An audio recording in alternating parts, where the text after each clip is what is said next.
E a gente queria começar entendendo um pouco mais da tua história aí, que a gente já viu já, que você era lavador de carro, passou até a loja, se tornou, querendo ou não, hoje a loja mais famosa do Brasil. Eu contei um pouco pro pessoal, que acaba sendo inspiração também pra quem tá começando, quem tá querendo crescer. Sim, assim, pra quem não me conhece, eu tenho uma loja de carros, hoje é a loja de carros mais famosa do Brasil, a Tecar. Não é a mais bonita, eu acho a mais bonita, mas se é a mais bonita é questionável. A maior também não é. A mais rica, longe, tem lojas muito mais ricas que a minha. Mas hoje a minha loja é a loja mais famosa do Brasil. Hoje eu tenho um total de seguidores, praticamente 6 milhões de seguidores nas redes sociais, entre YouTube, Instagram, TikTok e etc. E eu comecei, cara, numa loja de carros. Eu tô com 44 anos, eu comecei em 1996, eu tinha 16 anos, 15 para 16 anos, como lavador de carros numa loja. Entrei como lavador, caí de balão numa loja lá. Tipo assim, apareceu uma oportunidade. Tem gente que acha e fala assim, pô, cara, era o sonho dele trabalhar com carro. Não, eu nem sabia o que era carro, eu era bem pobre. E eu caí numa loja de carros, foi uma oportunidade que apareceu na minha vida ali do emprego. E eu comecei a entrar lá como lavador. A minha mãe era faxineira nessa loja, então eu era lavador registrado e minha mãe faxineira nessa mesma loja. A gente trabalhou lá por alguns anos. Eu trabalhei 11 anos, minha mãe trabalhou, se eu não me engano, foram 6 anos nessa loja. Porque depois eu tirei ela da loja, assim, eu melhorei de vida e tirei ela da faxina. Mas eu entrei lá como lavador. Depois eu passei para motorista e depois eu passei para vendedor. Então foram 11 anos essa minha trajetória na loja e de aprendizado. Então, em 2025 agora fazem 29 anos que eu acordo de manhã e piso dentro de uma loja de carros, que eu vou para uma loja de carros.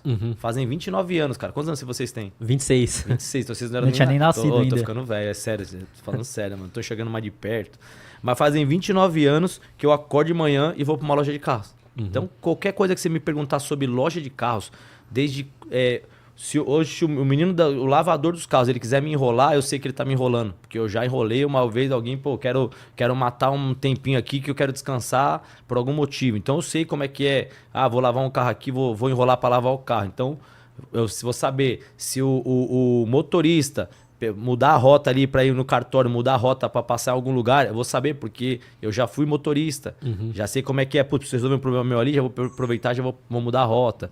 Então, se um vendedor quiser me dar uma enganadinha ali, eu vou saber, porque eu já fui vendedor, eu já sei como é que funcionam as coisas. Então, qualquer coisa que você falar de loja de carros, eu manjo, eu conheço. Porque fazem 29 anos que eu faço a mesma coisa. E como é que foi essa transição? Primeiro, você começou a ganhar um dinheiro mais relevante, acredito eu, quando você passou para vendedor, né? Como foi esse aprendizado nas vendas aí? O que você teve que melhorar, se capacitar para conseguir vender bastante na época? Cara, então, na verdade, assim, quando eu era lavador, depois eu passei para motorista, ali eu pensava em juntar dinheiro, né? Acho que você deve ter escutado essa história. Eu só queria juntar dinheiro, porque eu falei, cara, eu preciso mudar minha realidade. Eu era muito pobre. Fui para uma loja de carros importados, na época era uma loja de carro igual a minha, assim. E eu falei, pô, eu preciso ser alguém na vida. O que eu tenho que fazer para ser alguém na vida? Eu não tinha capacidade, eu não tinha ninguém que me ensinasse. Então eu falei, preciso juntar dinheiro. Então eu coloquei na minha cabeça que eu tinha que juntar grana a qualquer custo para quando eu ficasse velho, eu ter uma grana. Era esse meu pensamento, essa era a minha expertise. Não era falar assim, pô, vou fazer um investimento, nada. Pô, vou trabalhar, eu ganhava R$180 por mês, fazia bico de garçom aos finais de semana, eu ganhava mais R$25 por final de semana. Então, pô, pegava meu salário no final do mês, juntava eu, minha mãe e minha irmã. Tá, a gente tem aqui o aluguel para pagar, a gente morava num cômodo de cozinha. Aluguel, compra do mês, água, luz, tá, sobrou quanto aqui? Aí eu sobrava um pouquinho do meu salário, um pouquinho da minha mãe e um pouquinho da minha irmã. Cada um ia fazer o que quisesse com o que sobrou, eu pegava e juntava. E eu comecei a juntar. Passei para motorista, continuei com o mesmo padrão de vida, continuando juntando dinheiro. Eu juntava tudo. Mesmo ganhando mais, manteve o padrão. Mantive o padrão. Aí quando eu passei para vendedor, eu saí de um salário de R$300 para um salário de 5 pau. Comissionado, comissão, porque eu era muito bom nas vendas. E aí eu continuei com o mesmo padrão de vida que eu tinha. E aí eu comecei a juntar bem mais. Pô, porque aí já... Aí conseguiu acelerar, né? Acelerar. Só que aí nesse período eu entendi que eu posso fazer o dinheiro trabalhar para mim. Eu não preciso... Eu não preciso chegar nos 70 anos para ter grana. Eu estou comprando e vendendo um carro pro meu patrão aqui, dando um lucro para ele, me dando uma porcentagem do lucro. Eu compro e vendo, dou um lucro pro meu patrão e me dá uma porcentagem do lucro. Por que não fazer isso para mim? E aí eu coloquei na minha cabeça, cara, eu vou começar a comprar e vender carro. Só que para isso, eu preciso ter dinheiro. E eu estipulei uma meta, que é os R$100 mil. Eu falei, o dia que eu tiver R$100 mil, eu vou pedir as contas do meu trabalho, do meu emprego, e vou começar a comprar e vender carro. E demorou, de quando eu comecei de entrei de lavador até quando eu saí, foram 11 anos para chegar nesses R$100 mil. E era 100 mil reais em que ano, né? Que uma Então, coisa é 100 mil reais hoje, isso, né? eu fiz essa conta esses dias. Põe aí 100 mil reais em 2007. Acho que dá uns 2007? 300 e poucos mil. Acho que vai Vê dar aí. por aí mesmo. Vê aí, é. Que a inflação aqui no Brasil é pesada mesmo. Então, os 300 e poucos mil, e hoje ainda esses 300 e poucos mil não compra nenhuma BMW Não. direito. Exatamente. Depois ele vai puxar o valor, mas eu puxei esse dia, deu 300 e poucos mil. Quando eu juntei 100 mil reais, eu cheguei nesses 100 mil reais, ali eu tinha que tomar uma decisão. Quanto que deu aí? Dá aqui, ó, 348 mil, corrigindo pelo IPCA, pela inflação. 348 mil. Porque eu comprei uma Meriva, um Palio, um Gol e um Fox. Eu comprei 4 carros com esse dinheiro. Então, se você for olhar, é mais ou menos isso. Quando eu cheguei nos 100 mil reais, eu tive que tomar... Aí eu falei, cara, cheguei na minha meta, cheguei aonde eu queria. E aí eu tive que tomar uma decisão. Ficar num emprego bom, ganhando um salário bom, podia comprar um carro zero pra mim, lá um carro seminovo, carro semizero, modelo novo, e continuar com a minha vida. É o que eu falo. Só que eu ia estar engessado ali, é o que eu falo pra galera. Eu ia engessar minha parada ali. Compra uma casa própria. O sonho da casa própria é o sonho do pobre. O rico não. O rico empreende e a casa própria é consequência do trabalho. Eu cheguei a ter loja, eu cheguei a ter a Tecar, era a Tecar Veículos e morava de aluguel. Porque eu falei, se eu comprar uma casa própria agora aqui, se eu der entrada aqui, uma entrada que eu der pra comprar uma casa é um carro a menos que eu compro. E é uma parcela que você vai se comprometer, que você não vai poder arriscar tanto, porque senão você perde a casa. Eu né? ainda acho que até a parcela, cara, eu acho que a parcela é viável, porque você todo homem tem que ter uma parcela boa, mano, pra pagar. Pra sair de casa e fazer correr acontecer. atrás, fazer acontecer, pra você não ficar na zona de conforto. Eu sou um cara que eu gosto de ter uma parcela. Acabou uma parcela, já ficou outro, quero fazer outro. Porque essas parcelas me movem a sair pra pagar. Eu tenho que pagar. Então, quanto maior for minha parcela, eu tenho que correr atrás pra pagar. Então, quanto à parcela, eu não vejo tanto problema. O que eu vejo problema é você engessar um dinheiro, uma entrada, engessar um dinheiro que você pode comprar e vender alguma coisa que vai te trazer mais lucro. Exato, que por exemplo, você paga aluguel, você paga 0,4% ao mês do preço do imóvel. Você comprar um carro e vender, você vai fazer 20%, 30% em um carro que você fez, né? Exatamente. Então, tipo assim, eu tinha um apartamento na Vila Maria. Valia 500 mil apartamento. Eu pegava 2.500 de aluguel. Com 500 mil eu compro uma Velar, eu coloco 50 mil no bolso. Em quanto tempo? Pode ser que eu coloque em um dia. Pode ser que eu coloque em uma semana, pode ser que eu coloque em um mês. Qualquer um dos casos vai compensar, não tem como. Não tem como. Então, tipo assim, eu comprar uma Velar aqui, eu vou comprar, vou vender, eu vou pôr 50, eu vou ficar com o apartamento engessado. Então, assim, aí eu falei, cara, vou começar a comprar e vender carro. E aí eu pedi as contas do meu trabalho. E aí em casa mesmo, eu comecei a anunciar os carros em casa. E como é que foi com a família, com a tua mãe, de falar, não, tô saindo do emprego aqui e vou empreender? Na verdade, assim, eu tive uma infância muito pobre, assim, muito difícil. Minha mãe se separou do meu pai, eu era recém-nascido, tive meu padrasto, que ele era um cara usuário de droga. Então, eu sofri muito na minha vida para chegar até nesse período que eu estava com meus 26 para 27 anos, que eu saí da loja, foi em 2016 para 2017, que eu saí da loja que eu trabalhava, com um emprego bom e o dinheiro para comprar 350 mil, vamos pôr assim, vai. Minha mãe falou, pô filho, pra quê? Pô, nós sofremos tanto na vida, agora que você criou uma estabilidade, pra que você vai inventar isso? De sair e tentar? Tudo que nós passamos, eu falei, não, eu tenho certeza que vai dar certo, isso aqui é pra minha vida, eu vou fazer, vai dar certo. Até porque você já vendia, já sabia como funcionava, né? Mas só que esse que é o problema. Hoje, analisando, entre você ser um vendedor é uma coisa, entre você ser um empreendedor é um caminho muito longo, cara. Muito longo. Eu era um vendedor de carros e eu virei um empreendedor. A dor é muito maior. Que vai ter o custo fixo, vai ter a gestão do pessoal. De tudo, cara. Então, assim, quando você é vendedor, você tem uma meta, vender. O empreendedor, ele tem que vender, ele tem que comprar, ele tem que administrar pessoas. Então, a dor é muito, muito maior. Então, quando eu não... Porque se eu soubesse disso antes, se alguém tivesse me contado tudo, talvez eu andaria pra trás. Fala, não vou. Então, é bom a pessoa nem saber disso aí. Tipo, se a pessoa souber disso aí, a pessoa não vai. Fala, não, eu sei comprar, sei vender, tenho dinheiro, eu vou pedir as contas e vou montar meu negócio. Imposto. Aí começa, o negócio é louco, é loucura. Empreender no Brasil é pra louco. É pra louco. Então, quem que empreende no Brasil? O cara que era duro, o cara que era pobre. Pô, a única forma de eu sair da pobreza é empreendendo. Então eu vou enfrentar isso aí, cara. Vou arregaçar as mangas e vou enfrentar. Pode vir um leão por dia que eu vou sair na porrada com o leão e vou enfrentar porque eu não quero mais ser pobre. E nesse começo, tinha um medo muito grande de tomar algum golpe no meio do caminho, de dar ruim em algum carro que você comprou? Eu falo, a pessoa que tá começando a vida, se a pessoa tomar um golpe, ela quebra, ela não pode errar. Se a pessoa errar, ela quebra. Hoje eu tenho o direito de errar. Eu peguei um carro elétrico lá, nós já vamos falar depois de carro elétrico, não vem, vai fazer um ano que o carro tá na loja, beleza, minha vida continua igual. Mas no começo, se eu errasse, comprasse um carro errado, tomasse um golpe, você quebra. Você tem lá, eu tinha lá 100 mil. 100 mil. Se eu compro um carro de 30, 40, eu errei o carro bloqueou judicialmente, acabou já, meu capital já foi praticamente metade embora. Então quando você tá começando a sua vida, você não pode errar. Sim, não tem aquele caixa a mais, que eu você errei não tem, aqui e você acabou, não tem. né? Então, ao mesmo tempo que você tem que ser um pouco audacioso para você crescer, você tem que ser cauteloso. Olha só que coisa maluca, cara. Você anda num fio da navalha ali que você fala, cara, eu tô aqui, ó. Eu tenho que avançar um pouquinho para poder crescer. Porque só cresce quem erra. A pessoa que erra, cresce, que ela arrisca, ela cresce. Então eu tô no fio da navalha aqui. Eu tenho que arriscar um pouquinho, mas eu não posso arriscar muito, senão eu quebro, senão eu caio. Tô aqui, eu caio, quebro. Então o começo do empreendedor no Brasil cara, é difícil demais. E é o que eu falo, ó, pra galera, o difícil é ganhar o primeiro milhão.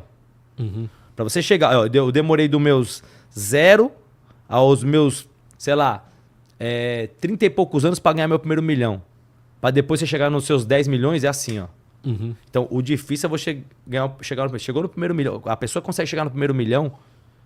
Às vezes até os 100 mil aí podem ter sido até mais difíceis, dependendo do caso. Foi muito mais difícil chegar. Exatamente, foi muito mais difícil chegar nos 100 mil do que chegar nos X milhões. Então, assim, a pessoa, pra sair do zero ao primeiro milhão, apesar que hoje o milhão já ficou já um dinheiro, uma casa mais um milhão, mas assim, ó, pra pessoa sair do menos um e chegar no milhão, o caminho é muito mais longo e mais difícil do que do milhão para os 10 milhões. Exato. E às vezes a pessoa não pode nem se perder, porque hoje em dia 1 milhão vai comprar um apartamento, já acabou o dinheiro já, que nem para ter o mesmo poder de compra de 1 milhão hoje, 2025, é equivalente lá a 94, quando surgiu o Plano Real, você tem que ter quase 8 milhões. Dependendo do lugar que você for comprar, você não compra nem um apartamento de 1 milhão. Não compra. Aqui na Faria Lima tem kitnet ali, apartamento de 40 metros que é 1 milhão já, então... Hoje você fala assim, Tecar, se você tivesse 1 milhão hoje, 1 milhão, o que você faria?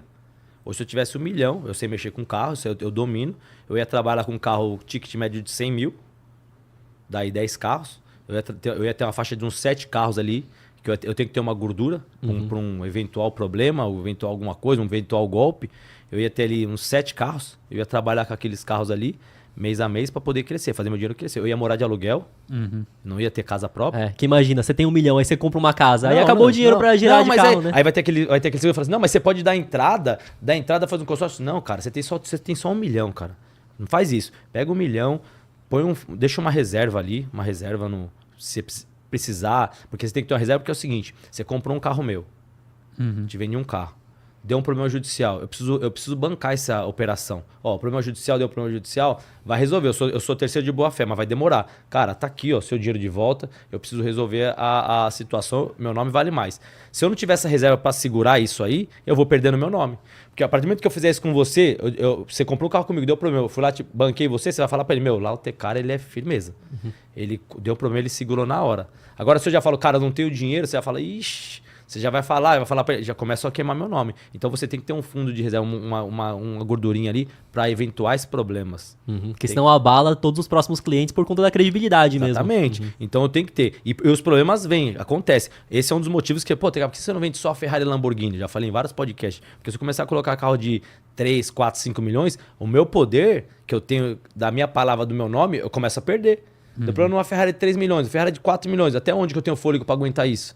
Agora, se é carro de 300, 400, eu tenho mais. E além disso, também tem que a Tecar hoje é a loja mais famosa do Brasil. Se você deixa de vender esses carros num ticket mais baixo, de 200 até 1 milhão, você deixa também um monte de cliente que gosta da loja, que compraria, que vai te dar lucro e não vai dar mais, né? Exatamente. Eu vou perder um nicho ali que tem um pessoal querendo comprar comigo e vai deixar de comprar. Eu só não baixo mais o ticket porque pra você ter aquele, eu quero comprar um carro na Tecar pra não ficar um negócio fácil.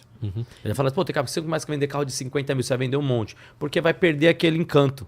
E além disso, também a margem não vai ser tão boa quanto um carro mais caro. Né? Quanto maior o carro, maior a margem, né? Quanto maior o carro. E o imposto consome muito. Pra vocês terem uma ideia, um carro de 100 mil reais, se eu pagar 100 mil reais num carro hoje e eu vender esse carro por 110 mil, eu pago 3.360 de imposto. E sobra 6 mil 640 de lucro. Meu, 3.300 pro governo. Eu dou 3.300 pro governo, fico com 6.600. Tipo assim, e os 6.600 tem que pagar ainda aluguel, aí funcionário, 600 comissão. tem que pagar funcionário, aluguel, água, luz, manutenção do carro, quebrar, tem que dar garantia. Então não dá pra você vender um carro de 100 mil reais ganhando 10 mil reais. Você entendeu? Não dá. Sim. E nessa primeira loja, qual que foi essa evolução de começar a comprar os carros e vender pra montar a primeira loja? Como que foi isso? Então, aí o que acontece? Eu sabia vender, né? Eu sabia vender, eu tinha dificuldade de comprar, porque eu nunca comprei, eu sempre a loja comprava e eu só vendia. Quando eu comecei a ficar na rua ali, ficava em casa, qual que era o meu gasto? Meu gasto era telefone na internet. E eu ia atrás para comprar carro. A minha margem podia ser uma margem bem pequena, porque eu não tinha custo nenhum. E eu fazia o seguinte, eu pegava um carro, tirava umas fotos bonitas, jogava na internet. Na época era o Web Motors, Mercado Livre, jogava lá na internet. Não tinha o OLX na época. E esperava o cliente vir. Então eu chegava no mês lá, eu lembro que o primeiro mês eu ganhei 30 mil no primeiro mês. Isso em 2007, né? 2007. Então, tipo assim, 2008. Eu ganhei 30 mil vendendo carro. Eu lembro que eu falei que eu ganhava 5 mil, uma média de 5 mil. Eu lembro que o primeiro carro que eu saí e vendi, foi um Palio e já ganhei 2 mil, assim, ó, no mesmo dia. E esses 30 mil hoje já mais 100 mil reais, né? Era 100 mil. E ali é o seguinte, quando eu ganhei esse dinheiro, eu não tinha despesa nenhuma. Minha despesa era o telefone e tudo. Quando eu montei minha primeira lojinha, a Tecar, em 2008, eu lembro que minha despesa era 7 mil reais na loja. 7 mil. Então depois eu jogo 7 mil quanto que era em 2008. Mas eu olhei aquilo lá e falei, cara, que cagada é que eu fiz? Eu tava ganhando aqui uma grana em casa, sem despesa. Eu tinha uma despesa só de um telefone, agora eu arrumei a despesa de 7 mil reais aqui. Hoje é equivalente a uns 25 por aí, que é uns 3 vezes mais. Deve ser, por aí. Eu falei, pra que eu fui arrumar essa despesa? Pra que eu fui fazer isso? Então você pega lá os 30 que eu ganhei menos 7, foi mais ou menos essa conta. Que eu falei assim, pra quê? Aí, só que eu não entendia que a longo prazo, um nome, Tecar, ter uma loja, vale muito mais do que você trabalhar ali em casa, comprando e vendendo carro. Exato, que no curto prazo você pode ter um gasto maior, mas no longo prazo isso vai se reverter em credibilidade, as pessoas já conhecerem. Eu tenho uma empresa hoje que ela anda sozinha, eu não preciso estar lá. Ela anda sozinha, eu vou viajar, eu vou pra Europa, fico 15 dias fora e ela me dá lucro. E eu, se estivesse em casa no informal, como é que ia fazer? Não ia ter essa descentralização, né? Ia ser tudo você fazendo. Hoje, se Deus me livre, eu fico doente, minha empresa ela é uma empresa, ela tem 22 funcionários, ela vai andar. Ela não precisa exatamente de mim para tocar, ela anda. E eu informal ali em casa, acabou. E como é que foi essa transição de ser o Tecar que vendia, quem falou que vendia Palio, carro popular, para virar a Tecar mais focado em carro importado, assim, mais premium? Então, quando eu trabalhava de vendedor numa loja de carros, lá a loja era carro premium. Então eu aprendi a vender carros premium. Eu entrei numa loja de carros premium, igual a Tecar hoje. Eu sempre mexi com isso. Quando eu fui trabalhar por conta, meu dinheiro era pouco. Eu tinha 100 mil. E 100 mil era uma BMW. Então eu fui obrigado a ir para o carro nacional. Porque era o que meu dinheiro dava para comprar. E ali eu meio que aprendi. Mas é mais ou menos assim, ó, igual você jogar futebol de campo e você para um futset, vai. Você sabe jogar. Você aprendeu, a base é a mesma. E eu fui jogar, comecei a vender carro popular. A hora que meu capital foi crescendo, eu falei, pô, eu sei quanto deixa um carro importado, uma venda no carro importado, e quanto que deixa uma venda no carro popular. Preciso voltar para o importado. E aí eu fui pro banco, eu chamei meu gerente, um gerente lá, o Joils, gerente do Bradesco, e eu falei, cara, eu tenho aqui um capital X, eu preciso de mais um dinheiro para eu poder investir no meu negócio. Ele falou, o que você precisa? Eu falei, eu preciso de 1 milhão. Ele falou, não tenho. 1 milhão não dá. Aí ele pediu, mostrei tudo que eu já tinha conta lá há muitos anos lá. Isso já era em 2011, 2012. E aí eu mostrei que eu já tinha um capital legal e eles me deram 300 mil de conta garantida. Manja que é conta garantida? É uma conta que você tem, você usa, você paga só o que você usa, o dia. Então eu tinha um limite lá e assim, usei aquele dia lá, eu pago só sobre o dia, mais OF, devolvo, acabou. Então eu comecei a migrar para o carro importado, que era o que eu já sabia trabalhar, eu já manjava e o que dava mais lucro. E eu comecei a sair de uma lojinha de carros nacionais para uma loja de carros importados. E eu lembro que quando eu comecei a migrar, as pessoas iam lá, porque minha loja era uma loja simples. E como é que essa loja aqui tem esses carros importados aqui? Tipo, a pessoa ficava desconfiada. Só que eu já tinha uma clientela dessa minha loja que eu trabalhava antes, que deixava consignado lá, deixava carro para vender, porque já tinha o conhecimento, confiava no meu trabalho. Só que eu comecei a ficar numa loja simples com carros importados. Foi por isso que eu fui assaltado até. Foi outro dos motivos. Ah, é? E aí roubaram quantos carros lá? Então, isso aí já foi foi quando eu mudei de loja. Foi 2016 para 2017, eu já estava estabilizado, estava com a minha loja, eu estava bem de vida, na minha cabeça ali eu estava resolvido. Entraram 3 meliantes armados lá num sábado, pediu a chave de 3 carros, do Subaru, de uma BMW 120 e de um Fusca R-Line. Pegou o revólver, a chave. Aí pegou a chave dos 3, tiraram o Subaru, colocaram na calçada e levaram a BMW e o Fusca R-Line. Porra, por isso que o Brasil é complicado mesmo, né? O cara vai lá, rala durante anos e anos, constrói um negócio pra vir um vagabundo e roubar e acabar com... Podendo acabar com tudo, né? E aí eu tinha seguro da Porto Seguro, a Porto Seguro me indenizou, graças a Deus. Eu fiquei 10 anos sem fazer seguro na Porto, cara. Porque assim, quando você dá prejuízo por uma corretora, não quer mais, né? Corretora não, por uma seguradora, você é persona não grata pra eles. E eu fiquei 10 anos, cara. E eu só conseguia fazer seguros na Porto, que depois que eu já tinha uma relevância na internet, eu fiz um story. Falei, gente, marca a Porto Seguro lá, fala que eu sou honesto. E aí, arregaçaram, o pessoal marcou. E aí a diretoria da Porto entrou em contato comigo. Aí, ó, às vezes a gente tava precisando fazer um negócio desse também. Aí fica em off e depois a gente fala sobre. Tem que fazer, cara, porque não é possível. A gente, acontece, seguro é pra você usar. E aí roubaram. Quando roubaram essa minha loja aí em 2016 para 2017, eu falei, cara, preciso sair daqui. Preciso sair porque meu nível de carro aumentou, mas a minha loja ainda continua igual. A mesma coisa que sabe quando você muda de vida, você fica bem de vida e quer continuar morando onde você morava quando você era duro? Mais ou menos isso. E aí eu montei a Tecar que vocês conhecem hoje. A primeira, depois eu fui reformando, hoje ela é 4 vezes maior o tamanho de quando...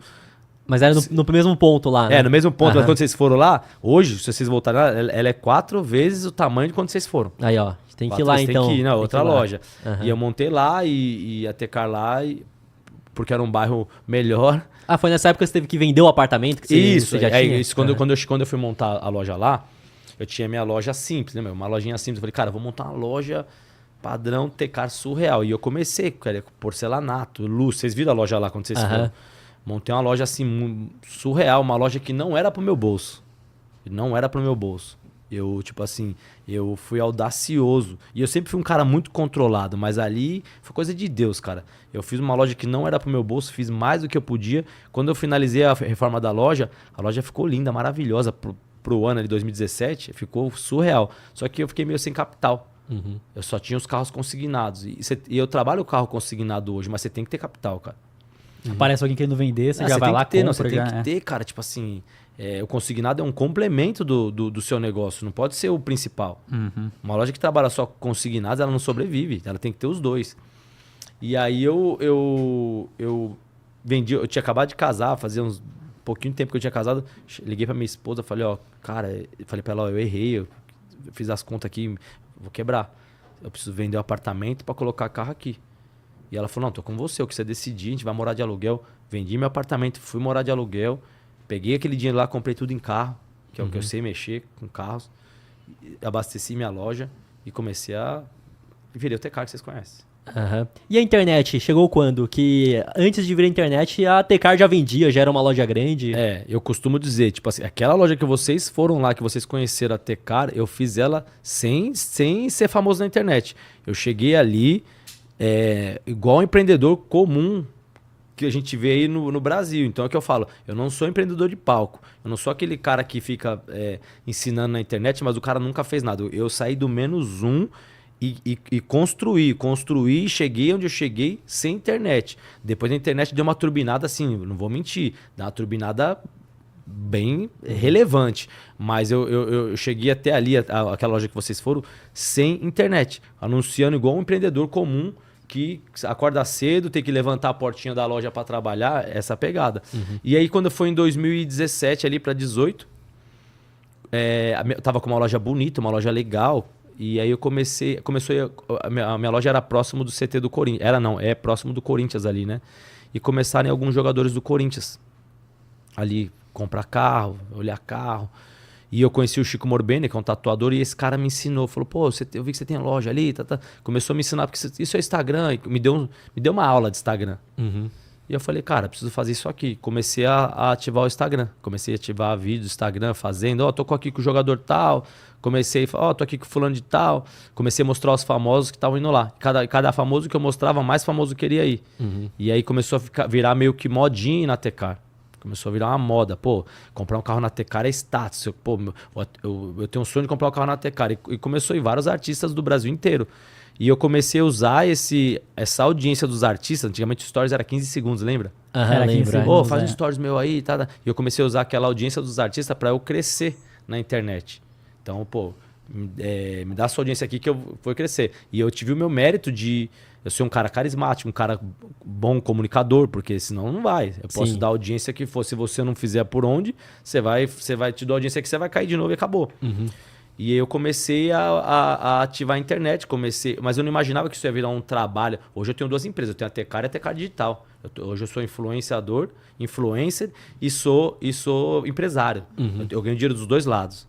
Exato, então, assim, aqui com a mídia, com as pessoas seguindo, acompanhando, é uma porta gigantesca para diversos outros produtos que você pode vender, patrocínios. Hoje eu tenho vários patrocínios que eu faço, eu tiro alguns dias do mês para gravar. Hoje vamos gravar sobre a Alamo. Tá, hoje é da Alamo. Daqui o roteiro sobre a Alamo, eu gravo. Agora vamos gravar sobre a Yonder Incorporadora. Então daqui eu tenho que dividir meu dia, meus horários com a Tecar Digital e a Tecar Imports. E eu nunca imaginei que... Eu nunca fiz isso aí achando que eu ia virar um influencer, que isso ia virar um trabalho. Eu fiz por diversão, por fazer. E hoje não. Hoje eu ganho dinheiro. A TK Digital fatura alguns milhões por ano. Entendeu? E além disso também impulsiona para mais pessoas irem na loja e comprar os carros também, né? Exatamente. Quanto mais famoso eu fico, mais eu ganho dinheiro com a TK Digital e mais carros eu vou vender. E eu vou ganhar mais dinheiro com a TK Imports. Então, fora outros negócios, né, que eu já vi, acho que era franquia de alimentação, não lembro agora o que Sim, tive franquia, tive a franquia, a Tedanes, tive a franquia General do Óleo, fora dos negócios que foram fomentando, eu fiz um valuation dessas empresas, então assim, foram abrindo nichos, abrindo portas, no qual que eu fui, pô, eu tenho a oportunidade de ganhar um dinheiro aqui, honestamente, vamos fazer. E fui criando, e hoje agora eu tô com páginas de cortes, vou lançar um curso para vendedor, a pessoa que eu quero ser vendedor de carros. Eu vou ensinar essa pessoa a ser vendedor de carro, porque eu não sou coach não, tá? Porque essa pessoa eu não sou coach. Eu vou fazer o que eu sei, o que eu sei, o que eu já fiz na minha vida. Então, vou lançar um curso, eu quero ser vendedor de carros, eu vou lançar um curso. Eu vou ensinar a pessoa a ser vendedor de carros. E dependendo dessa galera que estiver lá, eu posso até pegar uma dessas pessoas para trabalhar. Se eu ver que a pessoa é diferente, para trabalhar comigo. Mas eu vou fazer isso aí. Já estou falando com a minha equipe. Cara, eu quero ensinar. Vou ensinar a galera que eu vendo sapato lá na Clovis. Não sei se existe a Clovis ainda. Quero vender carros. Vou lançar um curso para ensinar a galera. E nada melhor que aprender com quem realmente fez isso e cresceu com isso, né? O que você vê de algumas dicas aí pra pessoa que tá querendo vender carro, pra ser um bom vendedor, que é essencial ali, que não pode faltar? Eu acho, cara, a maior malandragem do vendedor, cara, do vendedor no geral, tá? É ele falar a verdade. O que acontece, meu? O que o vendedor tem que entender é o seguinte. Eu tenho esse produto aqui, meu. Ele vai ser vendido de qualquer jeito. Eu não preciso mentir pra vender ele. Se você veio aqui, pra que eu vou mentir pra você pra vender esse produto pra te agradar? Sendo que ele vai chegar depois e vai comprar eu falando a verdade. A diferença é o tempo que vai demorar isso aí. Às vezes a pessoa tá precisando muito de dinheiro, a realidade dela, ela precisa vender porque ela precisa pagar as contas dela e ela acaba no desespero, acaba mentindo. Mentindo para poder vender naquele imediato. Se a pessoa conseguir ter essa paciência, conseguir ter esse time de, cara, falar sempre a verdade, por mais que ela for perder a venda, ela vai ter aquele cliente na mão dela, tipo, para sempre.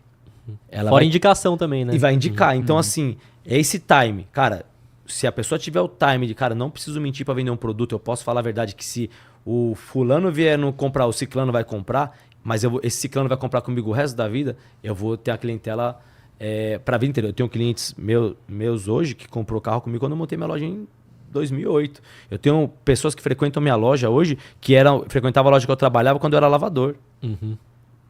Pra você ver. É a confiança mesmo. A confiança. Então você fala assim, deixa eu ver o Tecar, meu. Tecar. Deixa eu ir no Google. Os comentários no Google lá é o. Como é que fala quando a pessoa vai comentar no Google lá? Avaliação. Avaliação no Google. Entra na avaliação do Google. Deixa eu olhar lá. Deixa eu olhar no Reclame Aqui. É isso, cara. Olha na avaliação. Ali não tem como você esconder. Você vai olhar a avaliação, você vai ver quem é quem, cara. Porque eu não minto, eu falo a verdade. Ó, eu venho no carro, o carro quebra. Vai quebrar. É uma máquina usada, eu não tenho culpa. Quebra. Até o zero quebra, quanto mais usado, eu não tenho culpa que quebrou. O que é minha função? Tá na garantia, eu arrumar. Não está mais na garantia, posso te ajudar. Vou levar no meu mecânico, vou te ajudar pra você pagar mais barato, mas eu não tenho culpa. Eu não fabrico uma máquina usada. Se eu fabricasse Land Rover, fabricasse BMW, eu não tava nem aqui hoje. Tava com o Elon Musk lá, tava com outros caras. Fabricando Tesla. Fabricando Tesla. Então assim, cara, vai quebrar. Os meus clientes vão lá falar, eu falo, vai quebrar. Se não quebrou, vai quebrar. Eu não preciso mentir. Assim, o que eu bato nos meus vendedores é o seguinte, não mintam. Eu não preciso mentir para vender carro. Fala a verdade. E ainda que para entrar na tua loja já tem uma inspeção inicial para saber que o carro já mas, tá mas já às tá vezes, certo, às vezes passa, às vezes falha. O ser humano é falho. Eu dependo de pessoas. E às vezes falha. Acontece. Mas, cara, quebrou, vamos arrumar. Já era. Não minta, fala a verdade. Então, essa é uma das dicas que eu dou para quem quer vender qualquer coisa. Seja honesto. Porque se você mentir, se você falar demais e mentir, você fica refém da sua mentira. Uma coisa eu vim aqui, ó. Eu posso contar minha história 1 milhão de vezes em 1 milhão de podcasts. Minha história é verdadeira, é o que aconteceu. Se eu começar a mentir, eu vou ter que começar a pensar o que eu tenho que falar, porque eu tô refém da minha mentira.